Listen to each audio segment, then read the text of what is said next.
episodio de hoy vamos a hablar de John Deere. Contaremos su historia y explicaremos la evolución de su modelo de negocio. Además, veremos sus ventajas competitivas en tecnología y autonomía y por qué Deere se está convirtiendo en el sistema operativo de los cultivos. Por último, hablaremos de la valoración y de lo que puede deparar su acción. Bienvenidos al episodio número 18 de Más Flow que Cash. Hoy venimos con un episodio súper especial sobre una compañía súper especial y tenemos como invitado a una persona que yo creo que puede ser la persona que más sabe de John Deere. Obviamente fuera de la empresa y gente trabajando en la empresa, probablemente sea la persona del mundo que más sepa de John Deere. ¿Quién tenemos hoy con nosotros, Leandro?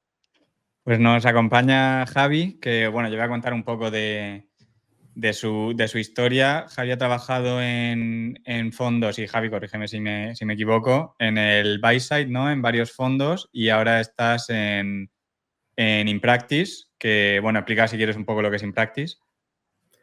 Correcto, pues sí, yo he estado varios años en el buy side y cuatro años así, y me uní a InPractice hace apenas un año.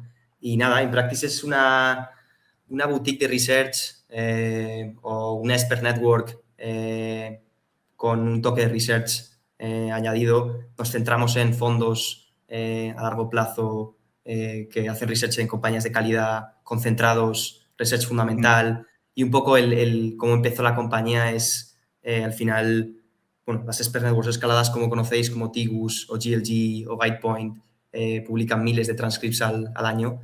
Y bueno, había en el mercado una necesidad no cubierta de, a lo mejor, bueno, pues un contenido más curado, más producido por gente que supiese un poco lo que estaba haciendo y no tanto centrándose en el siguiente quarter y en si los revenues iban a ser del 12% o del 13%, sino en contenido más que pudieses leer a lo largo de los años y que aún así te aportase valor, ¿no? Entonces eso es un poco cómo surgió InPractice y bueno, hemos estado escalando el negocio y Yo debo decir que el episodio no está patrocinado ni por InPractice ni por John Deere, por cierto, ¿No? pero debo decir que... Pero magníficas gorras, por cierto. Sí, magníficas gorras. Debo decir que de haber leído muchas calls de expertos de todas las plataformas, se nota la diferencia de InPractice con el resto. Nosotros en el fondo somos usuarios pagando de InPractice, así que No lo tienen pirateado de momento. No lo tenemos pirateado, pagamos como todo hijo de buen vecino y desde luego la calidad de las transcripciones de las llamadas que hace InPractice son de largo las mejores del mercado. Y aquí tenemos a Javi, que ha estado haciendo muchísimas llamadas con expertos para InPractice de John Deere y yo creo que es que traemos de verdad al mejor en el sector ahora mismo. Sí, o sea, está John May y luego está Javi, o sea, me refiero. John May es el CEO de John Deere. Y John May seguro que hay cosas que no sabrá de lo que pasa por abajo, que Javi sí que sabe.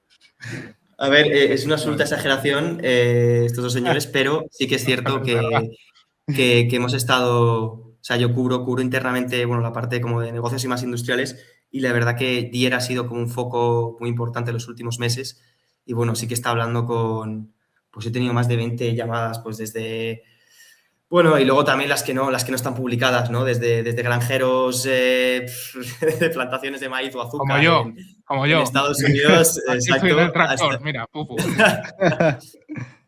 hasta dealers de Deere, de AGCO, de CNH, bueno, empleados de varias partes del negocio, gente que trabaja en la industria como en negocios de adyacentes como Fieldview, AgLeader, bueno, de todo un poco, ¿no? Entonces, intentando cubrir la parte de agricultura más escalada, ¿no? La parte de construcción y la parte de agricultura pequeña y TARF es algo que no he centrado. Pero solo cubriendo ese negocio puedo decir que todavía no sé del todo o no entiendo bien Deere del todo y he hecho, bueno, decenas o si no cientos de horas. O sea que...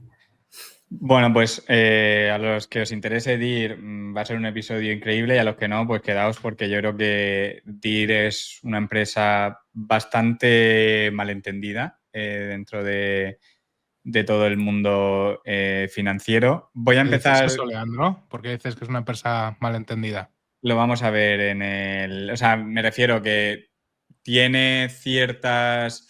La gente la categoriza de unas formas que yo lo entiendo porque la categorizaría así si no hubiese mirado la compañía, pero que una vez miras la compañía ves que el negocio, bajo mi punto de vista, es de bastante más calidad de lo que cualquiera se podría esperar de pensar que hay un fabricante haciendo tractores. Probablemente uno de los mejores negocios industriales con más calidad del mundo, podríamos decir. Industrial, obviamente. Vale. Eso no, si me parece bien. Y Si a cíclico. mí... Pero aparte de eso, todo bien. Bueno, que en muchos casos también son más duraderos, ¿no? Porque como es un Bueno, componente físico difícil de replicar, que bueno, una base instalada de concesionarios, o sea, son cosas que son más difíciles de desplazar. Sí, y por las características que luego lo veremos de los mercados a los que sirve DIR, pues también es bastante sostenible a largo plazo. Vamos a empezar un poco, yo creo, con la historia, ¿vale? Que eso Javi ha decidido encasquetármelo a mí. Pero vamos, voy a hacer un repaso rápido por la historia. A ver, aquí, esta pregunta me imagino que la sabéis, pero ¿en qué año fue fundada John Deere? hace mucho, no me la sé de memoria, Leandro, ¿qué te crees? Vale. Eso- O sea, acababa Pues más de tener... Te lo digo ahora mismo, lo tengo aquí delante, 1837. Sí, acababas de nacer, Javi. Fue fundada en, bueno, iba a decir Illinois, pero es que aquí cualquier inglés me diría que no se dice así, ¿no? Que se dice Illinois, pero bueno, por un herrero llamado John Deere, ¿vale? No se curraron mucho el nombre. Casualmente. Entonces, Deere, yo creo que una cosa importante de la empresa, y por esto creo que es importante la historia, ¿no? En cierto modo es casi como una casa de lujo francesa porque está bastante orgullosa de su herencia, ¿vale? En ese sentido, en el sentido de, oye, yo cuido mi historia y sé que aquí hay mucha herencia que tengo que cuidar, sobre todo porque muchos de mis clientes valoran que yo cuide la herencia. Entonces, su A sede ver si no central... de qué ibas a ir tú con una gorra y yo también, de John Deere, Claro, si no o fuese el sea, caso. claro, eso Javi es. no la lleva porque no puede, porque no puede Claro, tengo que ser pronunciarse. parte neutral, exacto. Efectivamente. Entonces, la sede central sigue estando en Moline, ¿vale? Que está en Illinois y lleva ahí desde 1848, ¿vale? La sede central.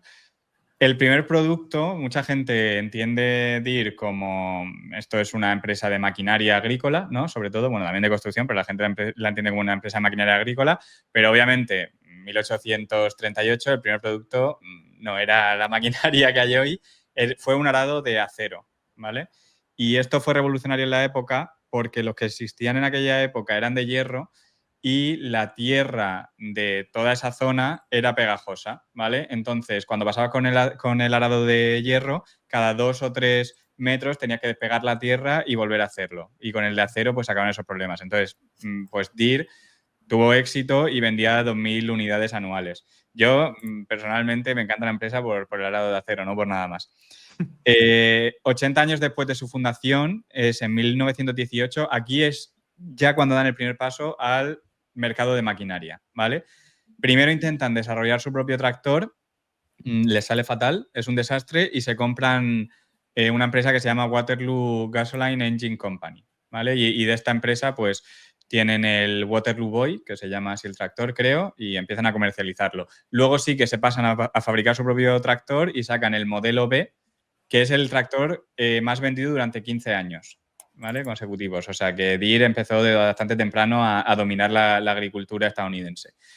Luego, en los años 60, y Javi, no me pongo mala cara, me queda poco para terminar. En los años 60, Deere se da cuenta de una cosa, ¿vale? Que creo que, en cierto modo, ha sido una realidad hasta hoy.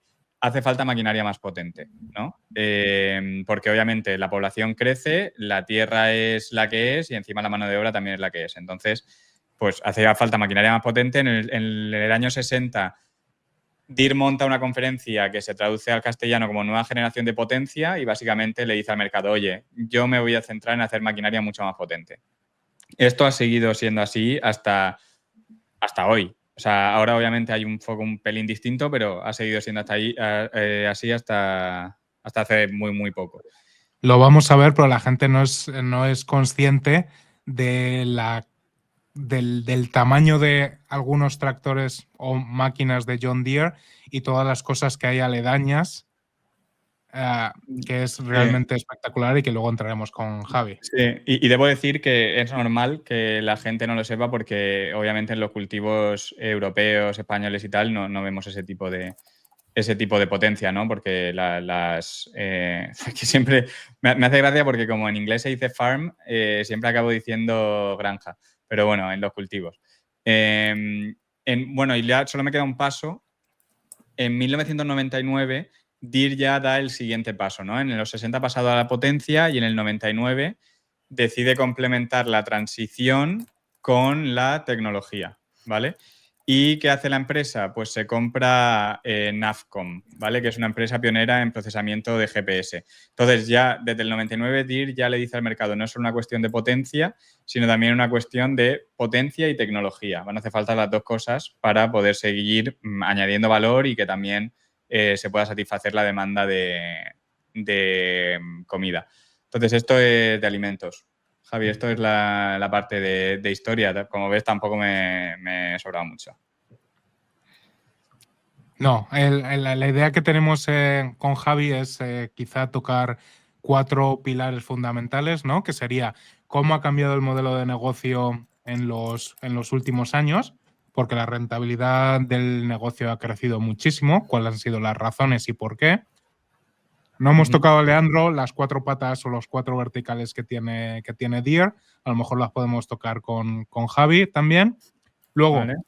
cómo funciona el tema de los dealers, porque es súper importante en el modelo de negocio de John Deere.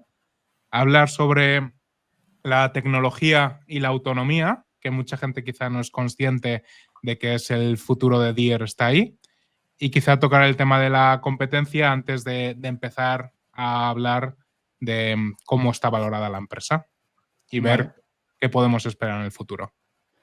Vale, pues tiramos primero por... Yo voy a, si quieres digo yo los segmentos y Javi Lobato, si quieres tú explícalos un poco porque A lo mejor puedo bien. explicar cómo han ido cambiando en los últimos años cada uno de ellos después. Vale, o sea, los 4 segmentos de Deere son Production and Precision Agriculture, que básicamente es como agricultura de gran tamaño y ahí es donde también tienen metido de momento todo el tema de la tecnología de precisión, aunque es más transversal de lo que parece por cómo están divididos los segmentos. Otro segmento es el de agricultura pequeña, por así decirlo, que se llama Small Agriculture and Turf. Esto es para, digamos, puedes encontrar aquí para jardines domésticos en Estados Unidos, cultivos más pequeños, campos de golf, todo eso está aquí, toda la maquinaria. Luego tiene la parte de construcción, que Deere también hace maquinaria de construcción. De hecho, en 2017 se compra una empresa pagando 5.000 millones que se llama Wirtgen, que es sobre todo de pavimentación, de carreteras.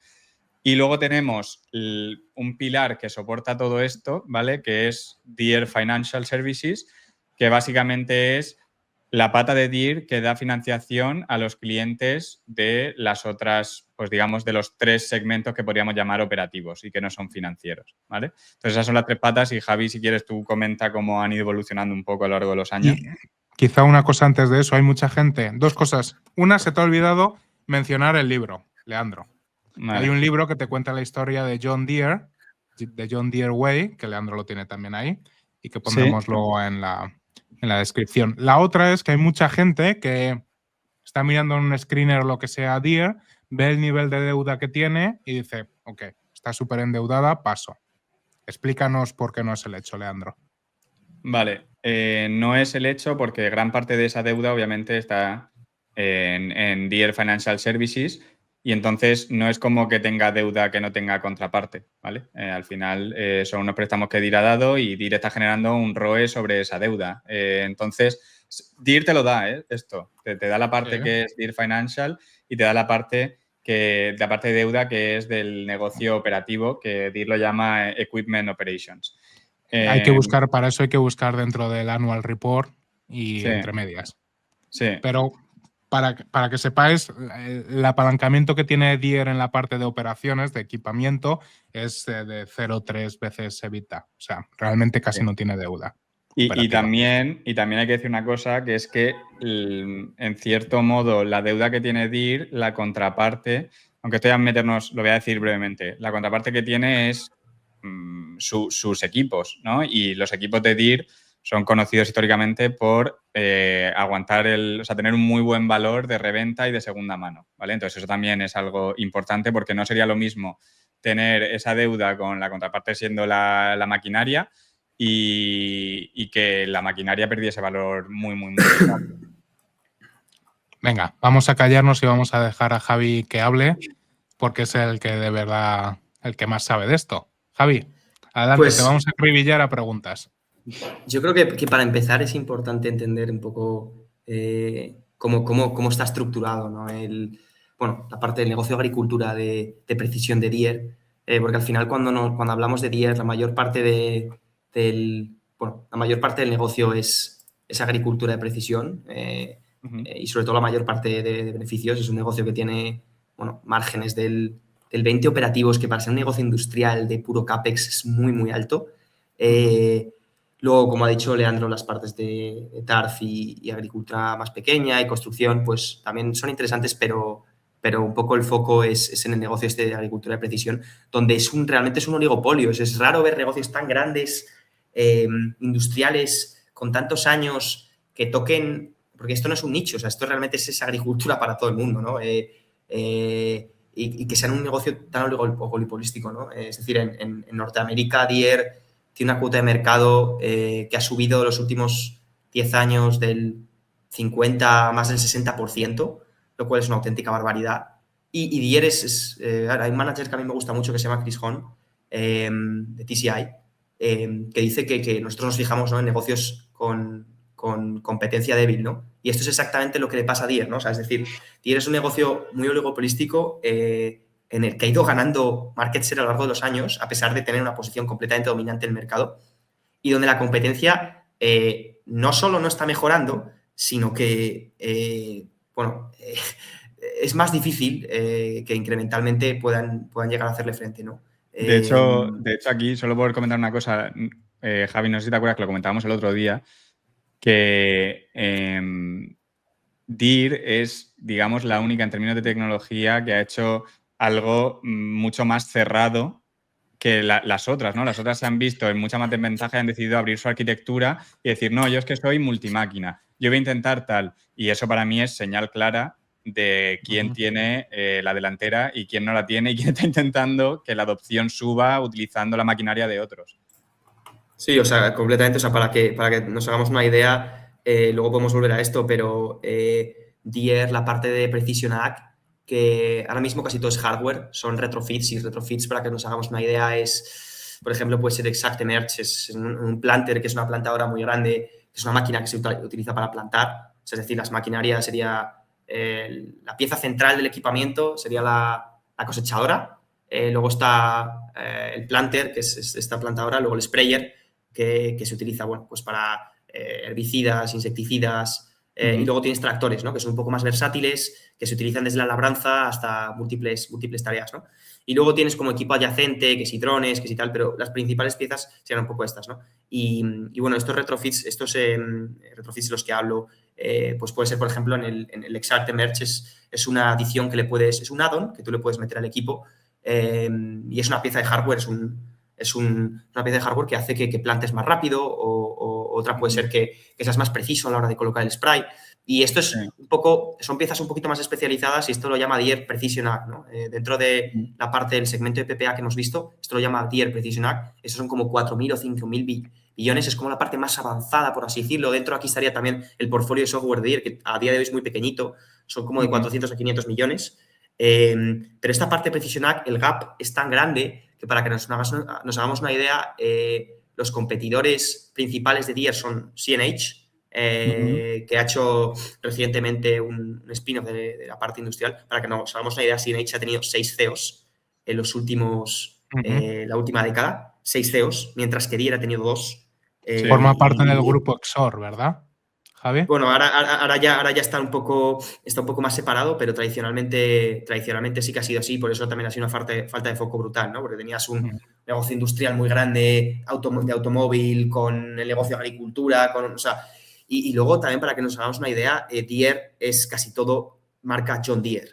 Hay algunas marcas adyacentes, algunos Huggy, que es un spray especializado y tal, pero casi todo es John Deere. Y eso es una ventaja brutal a nivel de marca, a nivel de marketing, a nivel de escala, a nivel del go-to-market de las dealerships, porque es que CNH tiene Case y New Holland y luego AGCO lo mismo, con sus marcas, dentro de Fendt es la más importante, pero el tema es que tiene una división ahí de esfuerzos en el que, de hecho, hablaba hace poco con un concesionario de CNH, uno de los más grandes de Canadá, y me decía un poco esto, que el go-to-market de CNH ha sido un caos los últimos 10 años. Que al final están dealers de Case, que es una marca, compitiendo contra dealers de New Holland, que es la misma marca. Hasta hace poco no había el mismo producto, las dos marcas, se peleaban por los mismos consumidores. Es un caos, o sea, al final no tiene ningún sentido. Y Deere, en cambio... Javi, cuéntanos un poco por qué ha sido esto, qué ha llevado a que CNH o AGCO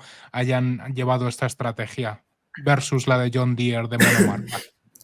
Bueno, al final es una cuestión histórica en la que tenían marcas más débiles tradicionalmente, las han ido comprando y adquiriendo, y al final cada marca se centra en un segmento, mientras que, o sea, cuando pensamos en Deere debemos pensar en algo muy verticalmente integrado. O sea, Deere ha hecho adquisiciones, sí, es cierto, pero las adquisiciones, salvo Wirgen en la parte más de construcción, no han sido realmente, ha sido para mejorar un poquito el portfolio, no para completamente cubrir necesidades. En cambio, CNH y AGCO, sobre todo, bueno, las dos, ¿no? Realmente han necesitado adquisiciones muy importantes. AGCO adquirió Trimble y CNH ha adquirido Raven en la parte de agricultura de precisión. En esta parte que estaba comentando antes, estos 4.000 o 5.000 millones, para que nos hagamos una idea, en CNH es 900 y en AGCO no llega a eso. Y realmente la diferencia en revenues en cuanto a agricultura se ve mucho más acrecentada cuando nos miramos a la parte de agricultura de precisión, donde estos competidores han tenido que adquirir casi todo su negocio de terceras partes porque no tenían nada in-house, y encima ahora están adquiriendo y digiriendo adquisiciones gigantescas en la que no tienen los productos integrados, y realmente hay un gap tan grande en la parte de agricultura de precisión porque no tenían nada in-house. O sea, Deere lleva desarrollando GPS de precisión desde que adquirieron AGCO hace ya varias décadas, durante décadas. Estas dos compañías realmente son fabricantes de hardware, mientras que Deere... Javi, y yo también diría, y por lo que tengo entendido, al final Deere ha tenido mucho más claro que el negocio pasaba por los dealers y en cómo mover a los dealers y moverlos en la misma dirección, que lo han tenido las otras que pensaban que no era tan importante toda la red de dealers y que probablemente era más importante intentar, porque no lo han conseguido tampoco, competir en producto, pero luego se han dado cuenta que es que la estrategia de los dealers es probablemente lo que lleva la decisión de compra en gran parte de los clientes, sobre todo en gran agricultura, ¿no? O sea, la decisión de compra, para que nos hagamos una idea de por qué son tan importantes los dealers, es por un concepto que es el del downtime. Es decir, si tú empiezas a entender cómo funcionan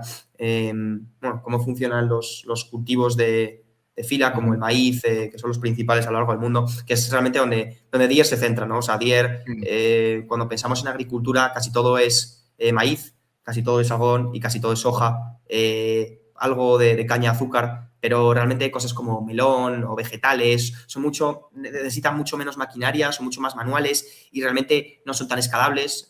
La granja media en la que Deere se centra, para que nos hagamos una idea, una granja en Estados Unidos, para ser rentable, tiene que ser de más de 5.000 acres. 5.000 acres son miles de campos de fútbol. O sea, estamos hablando de un concepto en el que el granjero, tal y como lo entendemos, no tiene absolutamente nada que ver con la granja en Europa. Es un concepto completamente automatizado, en el que el granjero es un empresario que gestiona una empresa de varios millones. Es absolutamente distinto a como nos imaginaríamos. Yo creo que la gente aquí no se da cuenta. O sea, aquí la gente ve los cultivos como, mira, al final es un cultivo que lo llevará un tío, un agricultor, aquí dándose el do de pecho. Y allí es... La huerta de mi abuelo. Claro. Exacto. Y allí en Estados Unidos estos tíos están muy profesionalizados, siguen todas las estadísticas, intentan subir el rendimiento de su tierra todos los años sin destrozarla para que siga a largo plazo. O sea, me refiero, está mucho más profesionalizado y en cierto modo yo también creo que eso explica un poco por qué Deere ha sido capaz de llevar la delantera en todo el tema tecnología, ¿no? Porque si pensamos en AGCO o en Fendt, creo que Fendt es alemana, ¿no? Me suena. Y también pensamos en Case New Holland. Igual vienen de un punto de la industria que no necesitaban tanto ese enfoque de tecnología porque no añadía tanto valor. O sea, al final Deere empezó dominando en Estados Unidos, ahí se consolidaron los cultivos y entonces la propuesta de valor de Deere era increíble. Y obviamente la propuesta de valor de Deere yo diría que no es significativamente inferior en Europa que lo es en Estados Unidos, porque por el tipo de cultivo, que al final aquí con un tractor te vale. En Estados Unidos necesitas un tractor, tecnología para ahorrar costes, no sé. También esos inicios pudieron marcar un poco hacia dónde ha ido la industria. Javi, antes de que nos movamos a los dealers, porque has tocado el tiempo del downside, downtime, sí, perdona. Y es súper importante para entender el por qué, la importancia de los dealers, pero has mencionado como competidores AGCO, CNH, pero tenemos no voy a decir un nuevo entrante porque ha estado en el mercado desde hace décadas, que es Kubota, y que por lo que tengo entendido en los últimos años ha ganado relativamente cuota de mercado en Estados Unidos porque han entrado muy fuerte con precios, que es un competidor japonés. ¿Qué puedes...? Bueno, el tema que al final hay dos patas, ¿no? Uno está el tema de ser un full liner. Ser un full liner significa, bueno, hay marcas como Class, por ejemplo, que se dedican prácticamente a hacer cosechadoras. Yo tengo un negocio decente haciendo cosechadoras y bueno, solo hacen cosechadoras. ¿Y se integra luego con John Deere y el resto de...? Claro, se integra, pero al final sí, pero al final solo hacen una pieza de equipo. Y entonces el problema es que cuando tú eres una granja escalada de más de 5.000 acres, la mayoría de granjas escaladas son monomarca. No hay flotas mixtas. Es decir, no hay, bueno, yo tengo una cosechadora con Case, tengo el tractor con Deere y lo sequé con New Holland. No, porque los costes de integrar y de que cada máquina se comunique con otra y gestionar esa complejidad no vale la pena los descuentos que consigues en el hardware. Y luego sobre encima, todo, y aquí también hay que darle un poco de mérito a John Deere, sobre todo porque John Deere obviamente ofrece descuentos a todos los que les compran, sí, todo a ellos, pero que es lo más lógico, porque si yo lo que quiero en realidad es que mi tecnología se utilice, tener todos los datos, pues obviamente te voy a dar descuentos siempre y cuando me utilices a mí y las máquinas se puedan hablar entre ellas. Sí, o sea, y además, bueno, como estaba diciendo, aparte de que las máquinas hablen entre ellas, tú tienes toda tu data, que luego hablaremos de él, pero del Operation Center, es como una especie de software vertical para la granja, en la que realmente la data que realmente capturan tanto las cosechadoras como los sprayers, como los tractores, desde cuánto componente de sprayer pones en el tanque, hasta qué exactamente estás cultivando, hasta qué ritmo vas, hasta cuál es la productividad de la máquina, hasta cómo de grande es tu cultivo, todo eso fluye directamente en tiempo real a este software, ¿no? Al Operation Center, que se integra inmediatamente con toda tu maquinaria. Y luego ahora hay cosas como, bueno, la comunicación entre máquinas. Por ejemplo, tú en la labranza, en el tractor, haces una línea recta con la Autopath, que es un software que Deere usa como para las líneas de labranza, que sean como más o menos automáticas y el operador no tenga que estar exactamente involucrado haciendo los giros. Eso lo puedes transferir directamente al sprayer, esa línea, exactamente, y al planter. Exactamente tal cual. Entonces, cuando tú tienes ese tipo de comunicación intramáquina, empieza a ser muy importante. Sobre todo cuando empezamos a meter, cuando era un concepto de puro hardware hace 10 años, quizás no tan importante, pero está ganando mucha más importancia el hecho de que las máquinas se comunican entre ellas y como veremos luego con muchas de las adiciones al portfolio que Deere está introduciendo, como CN Spray, como la Harvest Automation o incluso la autonomía, esto empieza a ser cada vez más importante. Entonces, esto es lo que a mí me parece interesante de Deere, ¿vale? Esta industria, a pesar de ser oligopolística en el pasado, nunca ha sido una industria de winner take all, de decir, de que llega uno y se lo lleva todo. Pero es que la tecnología de manera incremental está haciendo que se pueda potencialmente convertir en algo así, ¿vale? Y yo también una cosa que pienso es que al final un agricultor vende un commodity, por así decirlo. O sea, al final el precio no lo fija él, el precio se lo fija el mercado.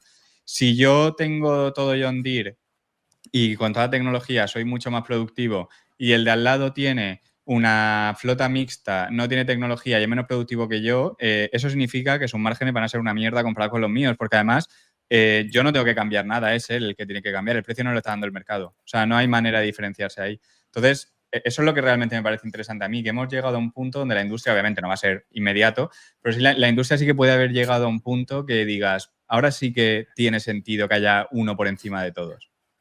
Antes de mover esto, me gustaría dejar claro el tema del downtime y por qué esta industria funciona de la manera que funciona. Realmente, cuando un consumidor, un farmero escalado, y es importante saber con quién estás hablando, porque la mayoría del cliente con el que estás hablando es un cliente marginal, en el sentido de que ser granjero no es un buen negocio, a no ser que seas una granja muy escalada en determinados sitios del mundo. Es un negocio commodity, es un negocio que no tiene diferenciación. Es como operar una mina o una plantación de una petrolera. O sea, es un negocio que va puramente a costes y no tiene ningún tipo de diferenciación, es una materia prima. Entonces, al final vas a costes. Entonces, si tienes unos buenos costes por escala o por localización, puedes hacer dinero. Si no, no. La mayoría de gente hace dinero de consumidores, hace dinero de manera marginal. Entonces, señal de que no es un gran negocio que se consolide, al fin y al cabo. Exacto. Y además, cuando hablas con granjeros escalados, lo que te dicen, los factores principales que te dicen es, primero, punto número uno, es el tema del downtime. Esto significa que, para que nos hagamos una idea, pues una granja, una plantación de azúcar escalada de 20.000 acres, que es bastante grande. Las cosechadoras, por ejemplo, suelen trabajar 10 horas al día. Si tienes una cosechadora que deja de funcionar durante 2 días por cualquier tipo de problema, esta cosechadora está perdiendo unos 150 acres en 2 días. El coste de cosechar puede ser como de 50, 60 por acre, pues llega a perder más de $8.000 en 2 días. En 2 días. Y eso es el coste directo. Eso es el coste directo, porque a eso hay que añadirle que ya vas por detrás en la cosecha, que tienes unas franjas, unos deadlines muy, muy apretados, porque si vas por detrás el tiempo no te perdona, las condiciones meteorológicas no te perdonan. Es súper importante el concepto del downtime. El granjero, cuando se le fastidia una pieza de equipamiento, necesita que se la reparen inmediatamente. Inmediatamente significa menos de 2 horas. Entonces necesitas el concepto de densidad de ruta, es muy importante. Necesitas tener una dealership en la que te fíes y que te pueda llevar las partes o te pueda llevar un técnico a la granja lo más rápido posible. Para eso necesitas densidad de dealerships a lo largo de Norteamérica. Para eso necesitas escala, porque tú no puedes tener X dealerships si no tienes suficientes ventas. Una dealership de John Deere tiene más ventas que AGCO y que CNH y produce mejor retorno sobre capital. Y luego esas dealerships tienen que tener partes, spare parts. Si una cosechadora se le fastidia una parte de la maquinaria, tiene que ir un técnico, te tienen que mandar la pieza, o la tiene que tener la dealership en stock, o te la tienen que mandar. Si te la tienen que mandar, también otra vez escala, porque tienes que tener centros de distribución con suficientes partes estocadas, y para eso necesitas invertir en inventario. Eso solo te compensa si tienes mucha escala. Todo se va reforzando, ¿no? Entonces, el concepto del downtime es muy importante, por eso las dealerships son importantes. Luego está el concepto de la tecnología, que cada vez está ganando más importancia. Como hemos dicho, ser un full liner, tener todo el equipo con la marca, que el tractor se hable con la plantadora, luego con la cosechadora, con el sprayer, súper importante y cada vez más importante. Y luego hay más cosas como la marca, como la durabilidad del equipo, pero los granjeros son muy racionales. O sea, no, muchas veces se hace la narrativa de la industria, no, es que mi padre lleva operando con Deere y por eso usamos Deere. O sea, sí, hay cierto componente de fidelidad de marca, pero es muy performance driven, en el sentido de que el granjero mira el TCO, que se llama, el Total Cost per Hour, por acre. O sea, es una métrica súper importante para ellos. Yo estoy de acuerdo con eso. O sea, al final sí que se habla mucho de, sí, es que llevamos 3 generaciones con Deere y dices, a ver, sí, pero no eligió mal tu bisabuelo. Me refiero. O sea, digo que eligió la mejor. Y por eso sigues con ella, que igual si hubiese elegido una que no te está funcionando no dirías lo mismo. Yo quiero recalcar lo que ha comentado Javi. Ya lo ha recalcado el suficiente, pero el tema del downtime, tenéis que pensar que al final los cultivos no tienes semanas para recolectar el cultivo que sea. No, hay muchas veces que son días, porque si viene una helada o lo que sea, te puede fastidiar toda la cosecha. Entonces es crítico, absolutamente crítico, que durante el tiempo idóneo de recolectación tus máquinas estén funcionando. Otra cosa que a lo mejor los tres aquí lo sabemos, pero mucha gente puede no ser consciente, es que los dealerships, los dealers de John Deere, no son propiedad de Deere, sino que son propiedad de, son casi entre comillas como franquicias. Es gente que aplica y que tiene John Deere, por así decirlo, entre comillas otra vez, les permite abrir un dealership, ¿no? A lo mejor puedes, porque es muy importante a la hora también de cómo ver el negocio, ¿no? Javier, a lo mejor puedes explicar un poco cómo funciona, cuáles son las dinámicas, porque para Deere obviamente es muy importante tener muchos dealers, pero es una relación simbiótica entre ambos dos. Antes de pasar a eso, ya para cerrarlo, este concepto del downtime y cómo funcionan las granjas y los márgenes de una granja media y por qué esto es tan importante, es por lo que la industria no va tanto a precios.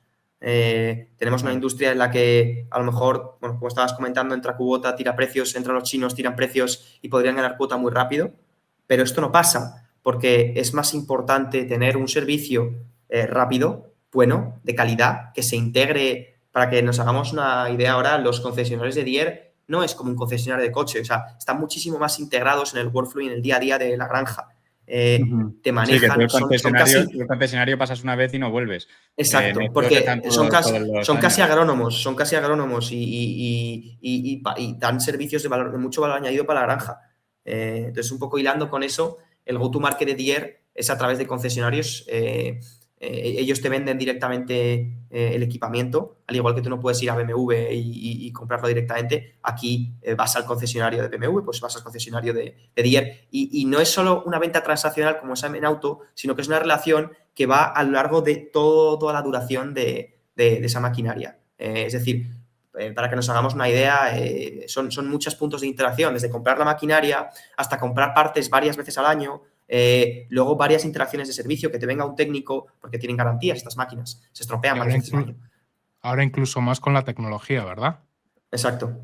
O sea, te tiene que venir el técnico, te la tiene que reparar y luego incluso nada más, como estaba comentando antes, el Operation Center es una parte muy central, o Deere está intentando que sea una parte muy central de cómo los granjeros usan el equipo. Esto empezó principalmente como un software para traquear el equipo, un software de productividad, de operaciones, para traquear la utilización de las máquinas, qué máquinas se está utilizando, a cuántas revoluciones va, cuánto fuel está consumiendo. Igual es buen momento, yo creo, ahora, aprovechando el tema de los dealers, porque en cierto modo, y todo lo que hemos hablado de tecnología, igual es buen momento para hablar del Operations Center un poco, porque también es un punto clave en la estrategia de Deere para dominar el mercado, ¿no, Javi? O sea, eso explícalo un poco porque creo que has hecho trabajo. Si quieres cierro un poco la parte de los Deers y empiezo aquí. Solo unas pinceladas rápidas para deciros. Como hemos dicho, los Deere va al mercado a través de los dealers.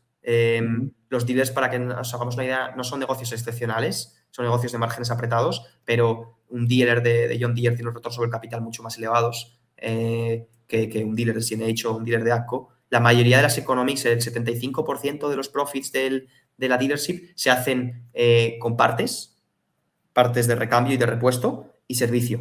Y luego servicios de valor añadido como los agrónomos. Es decir, cuando una dealership de Deere vende un equipo ya sea usado o nuevo, prácticamente no hacen dinero. Entonces, esa relación, eso es importante para entender un poco cómo funciona el negocio, donde esta relación con los granjeros y con los consumidores es súper importante.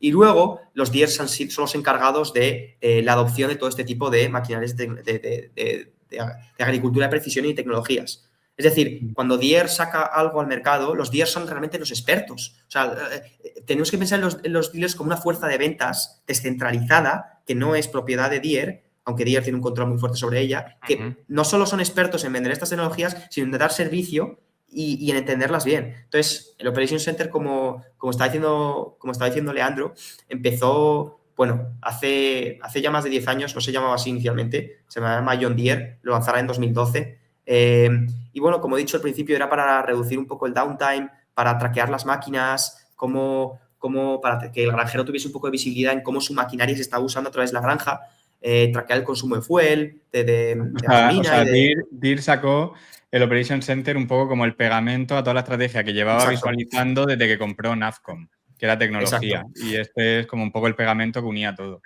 Exacto. Entonces empezaron a combinar data de la maquinaria, es decir, de cuántas revoluciones va la maquinaria, cuánto se usa, cuánto tiempo. Luego se empezó a meter data, mapas, como está diciendo Leandro, un poco de la localización, de cómo de grande es el cultivo específicamente, cuáles son los borders, las limitaciones, qué hay exactamente. Hay árboles, cómo es la geografía, ¿no? Un poco de ese cultivo, y con gran precisión. Y luego se empezaron a meter más recientemente datos agronómicos.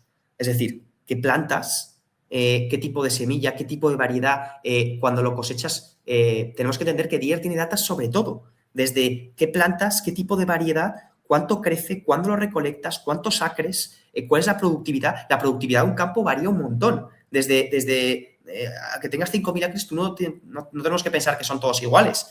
Puede haber unas diferencias de más del 50% entre los acres con mejor productividad y los menores, por las condiciones del suelo, por la meteorología, por el aire, hay muchos factores. Entonces, eso ayuda a los granjeros a saber cuánto tengo que plantar en cada sitio, cuántas semillas, cuánto tal. Entonces, Deere un poco empezó en esa parte, ¿no? La parte más de maquinaria y la parte más puramente operacional. Y hay un software muy grande que se llama FieldView, que se dedica y se ha dedicado más históricamente, que es propia de Bayer, la compañía de semillas, que se dedica un poco más a la parte de agronomía. Pero Deere se está moviendo mucho a la parte agronómica, y entonces al final está comiendo muchos de los workflows y muchos del trabajo que hacía este software. Y el futuro de Deere, en mi opinión, es dar este servicio integrado, incluso integrando más de 300 third parties, desde agrónomos, otras compañías de la industria con las que se integra, compañías que dan servicios de meteorología. Está haciendo como una especie de ecosistema en la que el Operation Center, que por cierto es completamente gratis,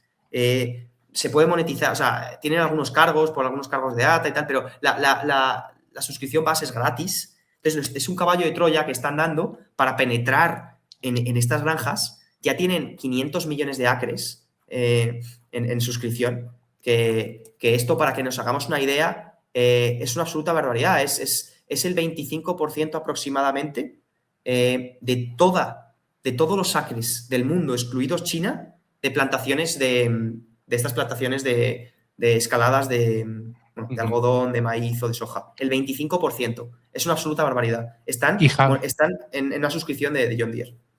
Incluso han penetrado a los clientes de los competidores, ¿verdad? Como es un software que está abierto, incluso operadores de CNH están utilizando el Operation Center. Sí, o sea, no es tan común, pero sí que empieza a pasar, porque al final, como hemos comentado, CNH y AGCO van muy por detrás, han sido siempre muy por detrás en cuanto a maquinaria, porque Deere tenía muy buena maquinaria, mucho mejor equipo y servicio, pero ahora en esta ola de tecnología van aún más por detrás. Entonces han tenido que adquirir dos empresas gigantescas en 2021 y 2023, CNH adquiere Raven, y en 2023 AGCO adquiere la parte de Trimble, de agricultura de precisión. Mira, entonces, aquí, Javi, por solo dar un dato, porque hace poco fue, fue hace ya un poco más de un mes, fue el día del inversor de Deere y compartieron un dato sobre los datos que tienen, ¿vale? Tienen más de 10 trillones, bueno, que serían billones españoles, 10 trillones de datos agronómicos y de maquinaria.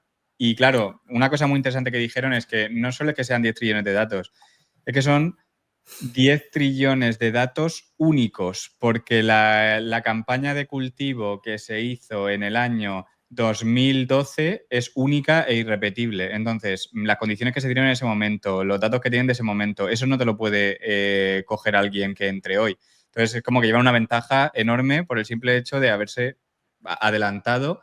Yo creo que llevan mucho tiempo por delante, pero ahora es cuando se van a empezar a notar en los números que de verdad llevan mucho tiempo por delante. Bueno, ya se ha notado, pero me refiero que ahora tener la estrategia con el Operation Center y con toda la adopción de la tecnología donde de verdad se va a ver lo mucho que van por delante.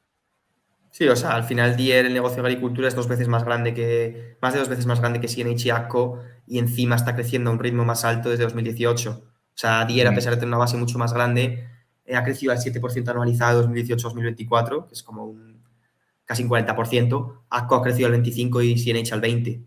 Y luego, si miramos al EBIT, es incluso más grande el gap. O sea, Deere tiene un EBIT de más de 4 veces de AGCO y CNH. Hemos dicho que el gap en revenue será de 2 y el margen que Deere tiene son más de 300 o 400 puntos base. Eso era en 2018 sobre los competidores, aproximadamente 14 versus 10.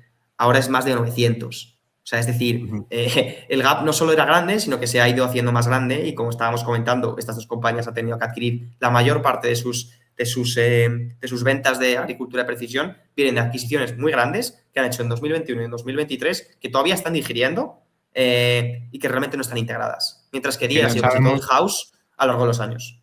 Que ya sabemos cómo de fácil es integrar adquisiciones tan grandes. Sí, facilísimo. Y además en negocios industriales suena genial, además. Sí, sobre todo con canales de distribución distintos, plataformas de data distintas. Tanto CNH como AGCO tenían su versión del Operation Center y tienen una por marca, las dos, hasta 2025 prácticamente, 2024. Es ahora cuando las han juntado. Tú imagínate, o sea, Deere lleva 10 años operando el Operation Center, refinándolo, mejorándolo, que no es perfecto, que en workflows de agronómicos todavía le queda mucho por mejorar y todavía no está al nivel de FieldView, pero es que no hay color. A nivel de uso, son plataformas que prácticamente no tienen uso. Entonces, como decía, dealers de CNH me decían que prácticamente se pasan más tiempo solventando problemas de las integraciones de la tecnología de CNH con la maquinaria, desde el GPS con el sprayer hasta estas plataformas que estoy hablando, que añadiendo valor. Y bueno, esto es una evidencia clara. Vale. A ver, yo creo que también tenemos que hablar un poco de... O sea, hemos hablado realmente de muchos temas, ¿no? Hemos hablado ya de por qué el modelo de negocio, cómo ha cambiado, porque ha ido más a tecnología. Obviamente eso tiene un impacto en márgenes, crecimiento también, en ganar cuota de mercado. También hemos hablado de la competencia y hemos hablado de todo lo bueno, los dealers, la autonomía, tecnología... No hemos hablado mucho de autonomía todavía. Bueno, sí, podemos hablar más de autonomía. Venga, vamos. Sí, es que hemos hablado de tecnología, pero no de autonomía. Hemos hablado de tecnología, pero no de autonomía. Vale. Quizás es importante también entender el OPEX de una granja, ¿no? Es decir, para que la gente entienda cuáles son los principales costes de la granja, porque al final Deere pensamos en maquinaria, pensamos en piezas de equipamiento muy grandes que valen más de $500,000 o $1 millón. Tractores pueden valer, con la inflación ahora acumulada, más de $400,000, sprayers de más de $1 millón, son piezas caras, pero realmente no es un porcentaje significativo de todos los gastos de los granjeros. O sea, es en torno al 10 al 20%, dependiendo si incluimos reparaciones y gasolina o diésel, pero realmente la mayor parte de los costes son fertilizantes, son las propias semillas, el alquiler de la tierra o la depreciación de la tierra, insecticidas, otro tipo de químicos para proteger el cultivo, y luego ya empiezan a venir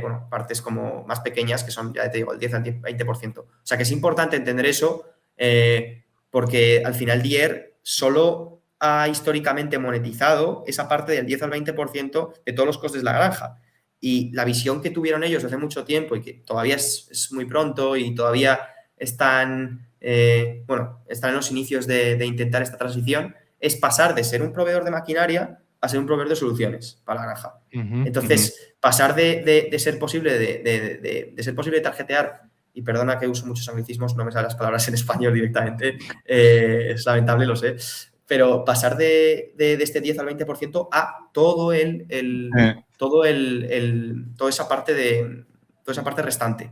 Básicamente, hacer más eficiente los gastos que tienen los granjeros en el resto de las partes, ¿verdad? O sea, aquí para que la gente lo entienda es Deere lo que en su nueva estrategia lo que quiere hacer es, vale, yo voy a mejorar mucho mi maquinaria a través de tecnología, autonomía y lo que sea. Eso va a añadir muchísimo valor a los agricultores y yo me voy a quedar parte de ese valor añadido y le voy a dar el resto a ellos. A mí lo que me resultó interesante es que cuando tú ves esta estrategia y veías que obviamente AGCO y CNH querían hacer lo mismo, AGCO y CNH querían quedarse más del valor añadido que Deere.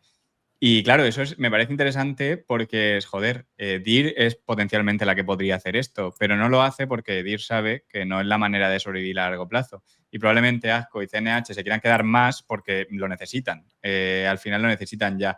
Y en cuanto a tema de... he perdido el hilo ahora mismo. O sea, estamos... Bueno, sí, también esto esto hila muy bien con la parte del portfolio de software, que no hemos terminado de hablar de qué es lo que hay, qué se ofrece, incluyendo autonomía, ¿no? Hemos hablado mucho de cómo ha cambiado el negocio de Deere. Realmente el negocio de Deere ha cambiado, pero no ha cambiado tanto, porque la mayor parte del negocio sigue siendo hardware. Ha cambiado las ambiciones y han cambiado un poco cómo están posicionando el producto y los nuevos productos que han lanzado al mercado, ¿no? Pero realmente lo que es esta parte de agricultura, o sea, Deere siempre ha monetizado estas mejoras en productividad, pues como he dicho, esta mejora que le metes al planter para que vaya 2 veces la velocidad, o esta mejora que le metes al sprayer para que sea más preciso y tiene una gotita más fina y ahorres en costes de insecticida. Eso normalmente lo han metido como hardware. Es decir, tú comprabas una pieza de el equipo y luego comprabas aparte esto. Y ahora, muy recientemente, hace unos años, Deere empezó a meter soluciones un poco más de software. La principal de ellas es See & Spray, que para que nos hagamos una idea, son cámaras que van montadas en el spray que diferencian las malas hierbas de los cultivos y solo lanzan un chorrito de insecticida a las malas hierbas. Esto es completamente transformador porque antes se hacía un spray, barrido generalizado. Un barrido total. Esto ahorra más del 50% de costes en fertilizante, que es significativo. Pueden ser de $15 por acre o incluso más. Y Deere lo monetiza una parte y cobra una suscripción que es en torno a $5 por acre, tienen varios modelos, pero más o menos eso. Entonces, esta es la primera vez que Deere lanza un negocio de suscripción. Tenía negocio de suscripción históricamente en cuanto a la navegación y, como hemos dicho, que el granjero podía ir en línea recta y como es como una especie de autonomía para la labranza, que los giros los hace automática la máquina, pero eso es como licencias anuales y no es tanto que el negocio de suscripción como servicio que tenemos entendido, ¿no? Más a día de hoy como... Entonces, esta es la primera parte importante de este negocio, donde realmente están muchos años por delante de los competidores. Para que nos hagamos una idea, CNH no planea sacar una tecnología green and green, que sería esto, diferenciar la planta la planta que ya ha salido versus la mala hierba, porque lo otro es cuando la planta ha salido y tienes un terreno totalmente marrón. No planea sacar esto, que es el principal uso, hasta 2027, y es en una joint venture con Bosch y otras compañías. O sea, y Deere lo sacó hace 2 años. Entonces, tienes un margen de 4 o 5 años en una cosa que es completamente transformadora y en la industria. Y esto es la principal parte. El See & Spray y lo que te da la ventaja, ¿no? Porque al final yo paso See & Spray por millones de acres todos los ahorro años, más dinero que el vecino de enfrente que no tiene See & Spray, y me ahorro 50% de costes de fertilizante, y el vecino de enfrente con un tractor, con un sprayer de CNH con cara de idiota, mirándote diciendo, oye, ¿qué hago con esto? ¿Por qué estoy con New Holland? ¿Por qué estoy con Case? ¿Qué hago? Entonces, esto está haciendo que también Deere está ganando cuota, porque al final no... pues los competidores están muy atrás. Hay otras cosas en el portfolio de software como ExactShot, que es para que es parecido, pero para que los planters den el chorrito de fertilizante justo en la semilla, muy concentrado, y gastes muchos menos costes de fertilizante. Luego hay cosas como en una cosechadora, para el operario tiene que cambiar mucho los controles, ¿no? En plan, es decir, estamos entrando en una región donde el maíz es más alto. Tengo que bajar la velocidad, porque si no entra mucho maíz a la máquina y la cosechadora se dedica a separar la paja de los granos y abrirlos. Entonces, no funciona bien y se pierde grano. Entonces, todo eso lo tenía que hacer manualmente, y ahora es automático, es una pequeña suscripción por maquinaria y tal. Son menos significativas la parte grande See & Spray. Luego está la parte de autonomía. Autonomía, quizás atrae muchos titulares y es muy como muy sensacionalista. flashy, muy sensacionalista hablar de autonomía, pero realmente, si nos fijamos en esta parte de los costes y el OPEX de la granja, aunque nos parezca sorprendente, por ejemplo, una granja de 20.000 acres de maíz, que es muy representativa en Estados Unidos, puede estar haciendo ventas de $1.100 por acre, donde entre el equipo y bueno, las reparaciones y tal, a lo mejor son $120, $150 por acre, eso es la parte del puro equipo. Y luego la parte de labor, o sea, de salarios y de emplear empleados en la granja y tal, es mucho menos de lo que creemos. Son apenas 30, 40, $50 por acre. Yo ahí, Javi, sí que diría que creo que Deere no lo ve como coste, sino como... Sí, o sea, totalmente. Puedes, o sea, puede haber mucha más productividad, salvo ahorrar costes, sino Pero no aumentando un poco solo eso, o sea, no creo que vean sacar autonomía como esto va a ayudarles a ser más productivos y a que no tengan mano de obra, sino, joder, es que no pueden conseguir mano de obra. O sea, no es que Claro, sea es la dependencia. no hay. Es la dependencia de tener. Sí, pero al final oferta y demanda, ¿no? Es decir, si no puedes conseguir mano de obra, sube el precio de la mano de obra y puedes conseguir mano de obra. Claro, sí, es cierto que hay más allá del coste, porque yo creo que las granjas completamente, si se automatizan, aparte de ahorrarte el coste de labor, podrás producir más incluso, pero tienes Y es la limitaciones, ¿no? gestión de todo eso. También es la Sí. gestión, ¿eh? Todos los Sí, la hustles parte que tiene. administrativa, sí.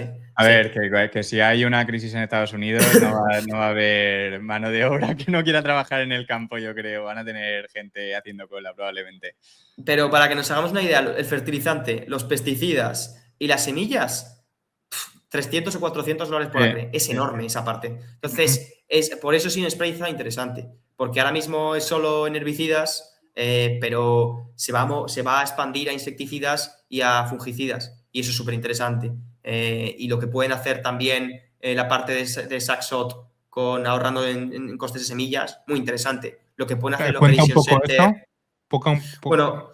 Bueno, Exaxot es como estaba diciendo antes, es simplemente un sistema de dosificación que funciona con una tecnología parecida a Sea Spray, la base de la tecnología, y simplemente lo que hace es que se aplique un chorrito de fertilizante. Antes al final vas aplicando fertilizante un poco por hileras según están tus semillas.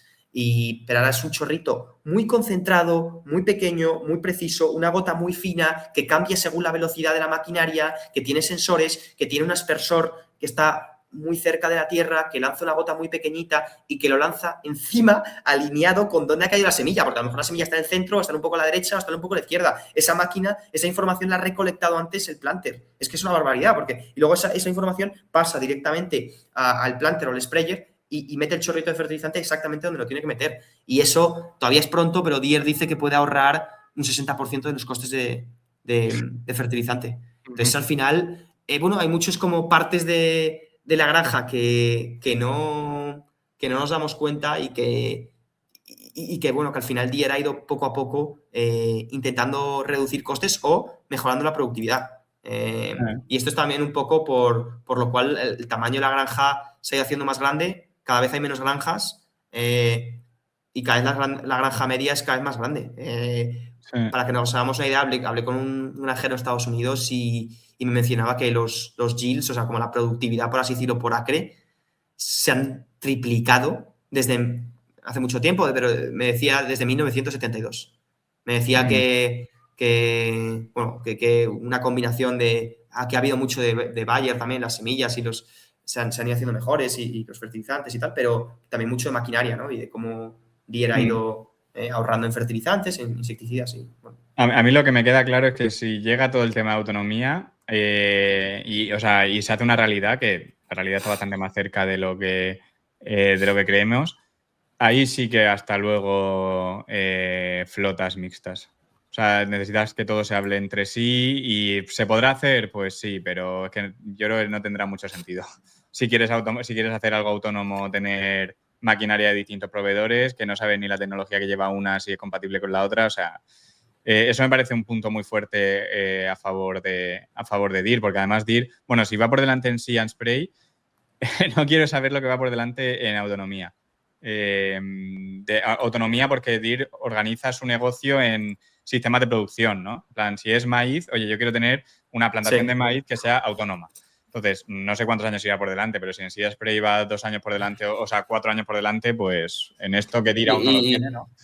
Y además de verticalizar por sistemas de producción, que es súper interesante, porque al final los problemas que tiene una plantación de maíz tienen unos problemas distintos, una plantación de azúcar, de caña de azúcar, verticaliza también incluso por país. O sea, hay algunas soluciones que Deere está sacando para Brasil, específicamente, porque Brasil, hay ciertos terrenos en Brasil en los que la utilización de la tierra es mucho más alta y que hacen double o triple crops, que eso significa que en vez de tener un tiempo la tierra sin nada plantado, como en Estados Unidos y en otros países en los que en invierno pues, no se cultiva nada, aquí se cultivan cosas entre medias todo el rato porque el clima es tan bueno y tan fértil que la tierra es mucho más productiva. De hecho, te está pasando la cosechadora y por detrás van haciendo ya la preparación para plantar otra vez. Exacto. Hay también el downtime mucho más importante. Imagínate, si la tierra es mucho más productiva, ¿qué pasa si en vez de generar X dólares por acre, generas X por 2? Pues que el downtime se vuelve mucho más importante. Entonces, el coste de la tierra sube, obviamente, porque es más productiva, pero otra vez lo importante es que salga todo perfecto, que no te pierdas ni un día, que estés integrado, que el dealer te pueda predecir cuándo tu equipamiento se va a estropear, porque está integrado contigo y con el dealer está traqueando tu software, que es el Operation Center, traquea cuántas partes tienes, cómo lo estás usando y intenta prevenir que ese equipamiento deje de funcionar antes de que pase. Entonces, es importante. Y Javi, ¿cómo es la red de dealers en Brasil? Porque obviamente en Estados Unidos está muy extendida por todo el tema histórico, pero ¿cómo está operando Deere en Brasil frente a los competidores? O sea, Deere en Brasil es cierto que no tiene una posición tan dominante como la tiene en otras geografías, como es Norteamérica, pero la historia de Deere en Brasil ha sido no más que ganar cuota de mercado durante los últimos 10 años. Es decir, Deere ha aumentado las dealerships en la última década en Brasil casi por 3. La cuota de mercado de Deere ha doblado la última década en todas las máquinas, en todos los tipos de maquinaria, tanto tractores como cosechadoras, como sprayers. Y Brasil además es interesante porque Brasil es uno de los mercados donde más los granjeros en Brasil son más pronos a adoptar tecnología. Entonces, a ver, yo lo entiendo, porque si tú puedes hacer doble cosecha, es que la tecnología te añade muchísimo más valor que si solo puedes hacer una cosecha. Entonces, eso o sea, por una parte lo lees y te sorprende, pero luego lo piensas y dices, joder, que tiene sentido. Porque es que las granjas en Brasil son de las más escaladas del mundo. Claro. Es decir, hay granjas en Brasil cotizadas que son buenos negocios y que han crecido a ritmos de negocio de compounder. O sea, en Brasil tenemos auténticos mamotretos de cientos de miles de acres. O sea, son de las granjas más grandes del mundo.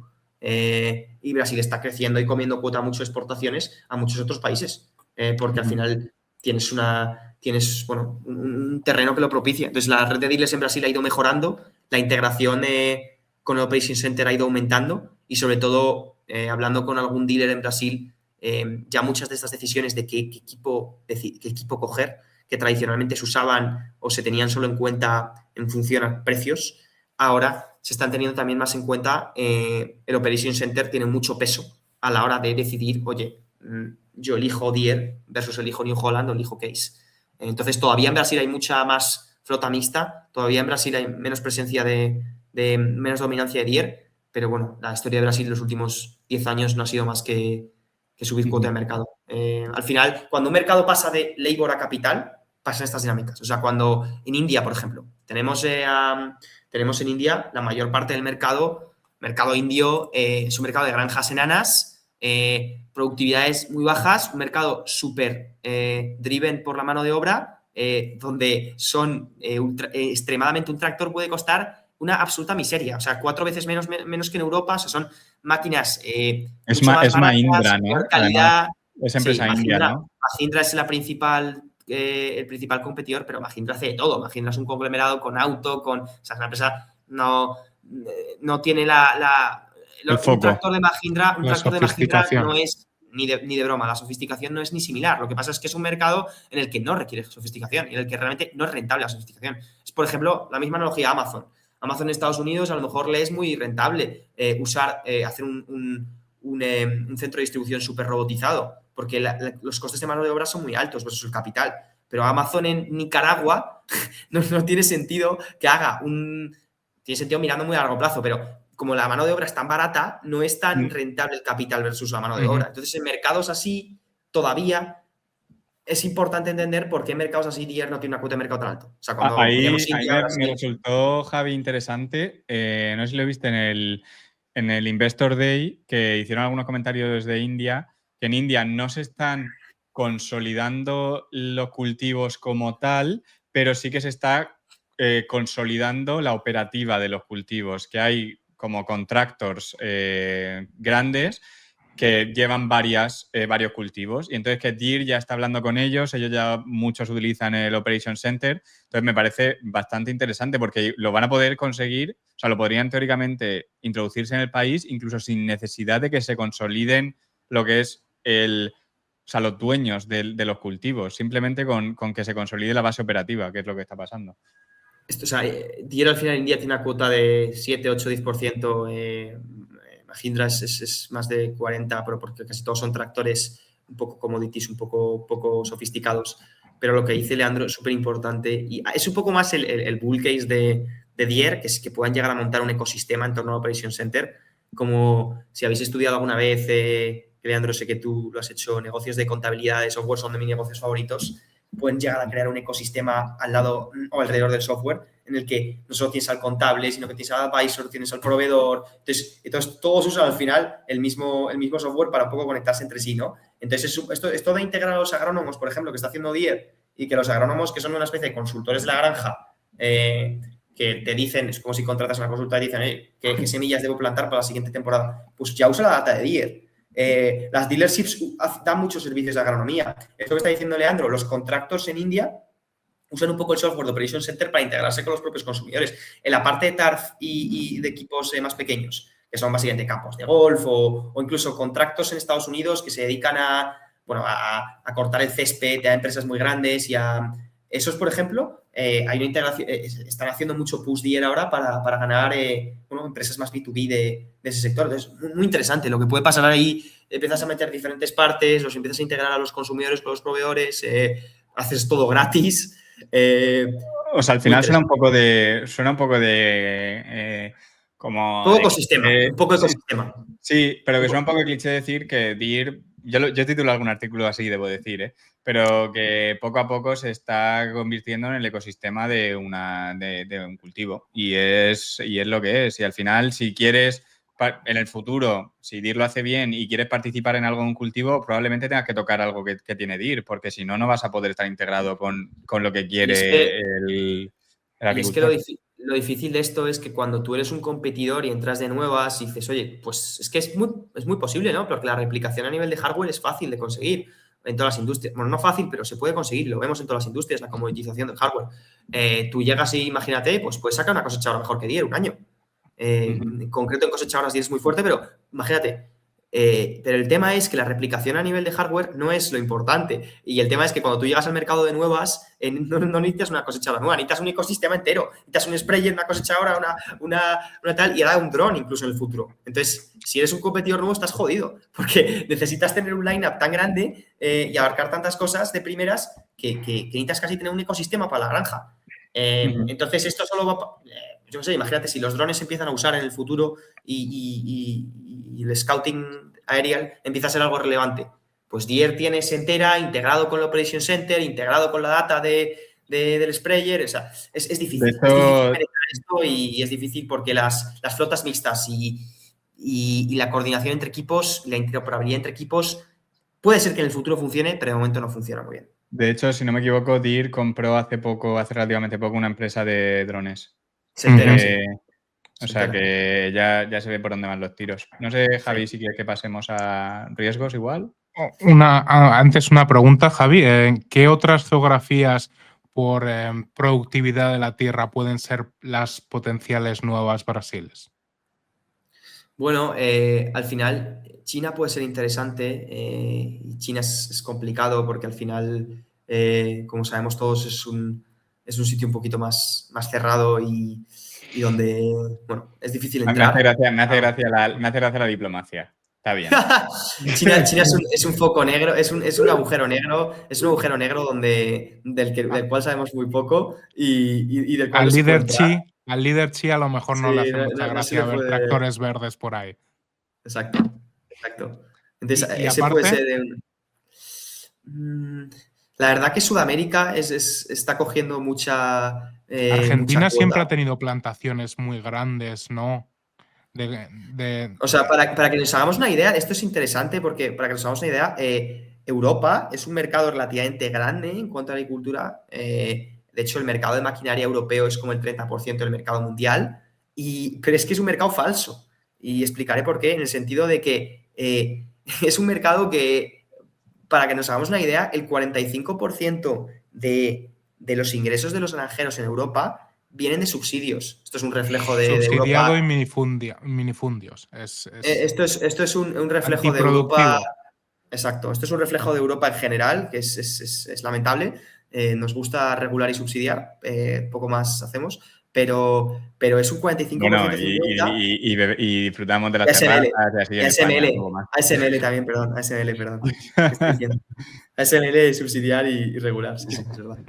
Bueno, y siestas, siesta y toros, esto es en el 45%, 50% en Europa. En Estados Unidos es un 15%, que también es significativo y Trump ahora mucha política populista de que está dando 15 billones a granjeros y tal.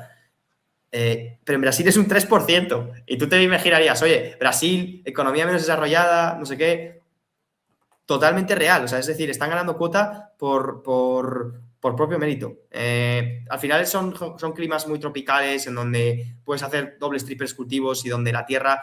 Hay un componente muy grande de logística, de coordinar todo, de que el maíz vaya de un sitio a otro, de que lo puedas moler, de que vaya al molino, y ahí es donde Estados Unidos es muy fuerte. Pero si estos países de Sudamérica empiezan bueno, esa parte mejora, yo creo que van a coger mucha cuota respecto a países. Está luego India es muy relevante, pero los principales proveedores en cuanto a agricultura es China, es el más grande, luego está India, luego está Estados Unidos y luego está Brasil.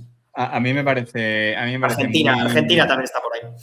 A mí me parece muy simbólico que Deere se fuese a Brasil a hacer un Investor Day. Eso me parece Sí, muy claro. simbólico. Totalmente. De decir, estamos aquí y estamos aquí con todo. O sea, estamos aquí los jefazos, no están aquí solo los dealers. ¿Sabes? Entonces eso me parece muy simbólico. Para que te hagas una idea, en cuanto a la tendencia de cultivo de soja desde 2000 hasta 2020, Estados Unidos ha pasado de tener como más o menos de la producción de soja mundial un 45% en el año 2000 a un 33% en el 2020. Brasil ha pasado del 24 al 35%. Eso ha sido básicamente cómo se van distribuyendo los flujos. Argentina también ha subido, China mantenido, pero como estamos viendo, y luego en otros cultivos igual, o sea, Estados Unidos ha bajado en favor de economías como China y Brasil, que al final son tierras muy productivas. Y esto es algo importante también a entender, porque la red, y un posible riesgo, porque la red de dealers de Deere, o sea, esto es un negocio diferente a otros en el sentido en el que estas dinámicas son externas a Deere. Deere no controla muy bien si Brasil coge cuota de exportaciones a lo largo de las décadas. Es algo muy lento, entonces no es un riesgo muy grande. Pero es importante porque si economías como China empiezan a ser un porcentaje de exportaciones muy, muy altos, Deere no tiene una red de concesionarios. Sí, al final estás un poco merced de esos cambios. Claro. O sea, tu cliente final está Exacto. a merced de cómo se mueva la geopolítica en cierto modo y cómo se mueva el entorno global. Y, oye, que si Trump decide que le obliga a China a comprarle a ellos soja y no a Brasil, pues entonces los agricultores brasileños dicen, joder, me van a comprar menos soja por una decisión política, igual invierto menos.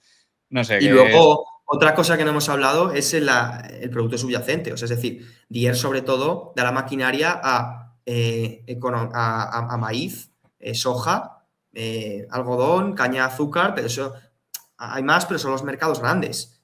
los cash crops que se llaman, los row crops que se llaman en Estados Unidos.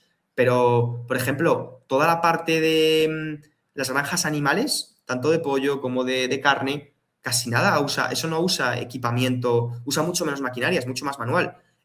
Una plantación de melones, una plantación de tomates, una plantación, todo eso es de uvas, es mucho. De hecho, CNH tiene una market share muy, muy alta en uvas, en horticultura.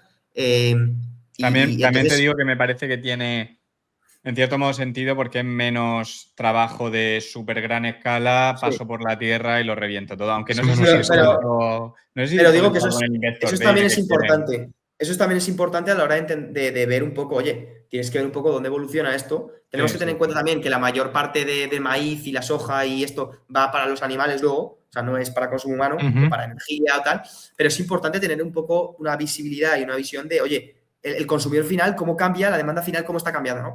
Son cambios muy lentos, no son cambios que sean un riesgo mañana, pasado, tal, pero si estamos mirando la próxima década, son cosas que te tienes que entender o pensar.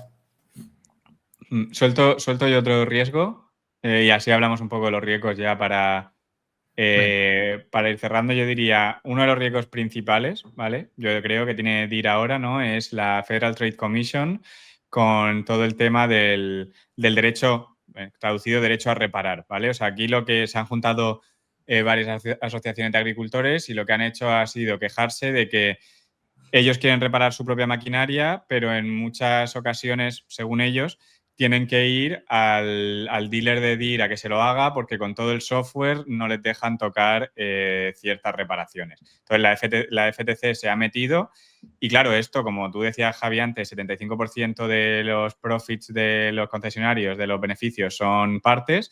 Esto podría ser, y servicio, podría ser una mala noticia para DIR, sobre todo en beneficios. ¿Qué opinión tenéis?